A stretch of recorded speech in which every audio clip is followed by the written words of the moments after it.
إيش اللي يخلي حيوان صغير يتحول لأسطورة؟ اليوم رح ندخل عالم كائن سمعته سابقة بمراحل، عالم غرير العسل. وخلونا نبدأ على طول بحقيقة مذهلة.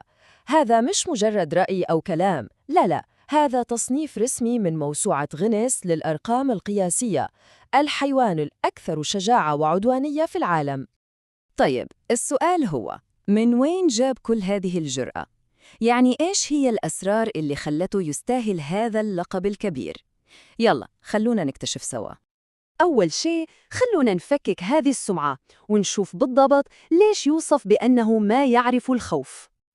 بس قبل كل شيء عشان نفهمه صح لازم نعرف هو إيش بالضبط، لأن صدقوني الموضوع مش زي ما يبدو أبداً. وهنا أول مفاجأة، اسمه غرير العسل، صح؟ بس هو فعلياً مش غرير أبداً، هو من فصيلة ابن عرس، وهذا يخليه قريب لحيوان تاني شرس جداً ومعروف اللي هو الولفرين. طيب، في شيء غريب بشكله، حد لاحظه؟ ما عنده أذنين خارجيتين ظاهرتين، وهذا مش مجرد شكل أو عيب خلقي، لا، هذا تصميم ذكي جدا وميزة له في القتال والحفر، عشان ما في شيء يعلق فيه أو يقدر عدوه يمسك منه. طيب، الحين نجي للسر الحقيقي لقوته، درعه الطبيعي اللي هو شيء خارق للعادة. تخيلوا معي الرقم هذا، 6 مليمترات، هذا سمك جلده.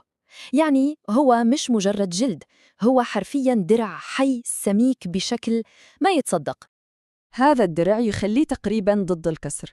نتكلم عن لسعات النحل، أنياب الأفاعي السامة، كلها ما تأثر فيه. والأغرب من كده، حتى السهام والرماح البشرية يدوب تقدر تخترقه. بس الذكاء هنا مش بس في السماكة، الذكاء إن جلده هذا واسع عليه فضفاض. فإيش يصير؟ لو مسكوا حيوان مفترس، هو بكل بساطة يلف جسمه داخل جلده ويهجم على اللي ماسكه. يعني هي مناورة دفاع وهجوم في نفس اللحظة، عبقرية.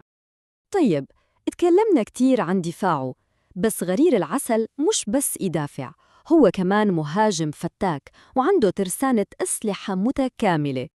خلونا نشوف هذه الترسانة. من ناحية الهجوم عنده فك قوي لدرجة إنه يكسر صدفة سلحفاة، تخيلوا. ومن ناحية الدفاع عنده مقاومة شبه كاملة لسم الكوبرا، واحد من أخطر السموم في العالم. موضوع مقاومة السم هذا مش سحر ولا شعوذة، الموضوع علمي بحت. المستقبلات اللي في خلاياها معدلة جينياً، يعني كأنها مصممة عشان تمنع السم إنه يرتبط فيها، كأن السم عنده مفتاح غلط وما يقدر يفتح قفل الخلية. تطور مذهل.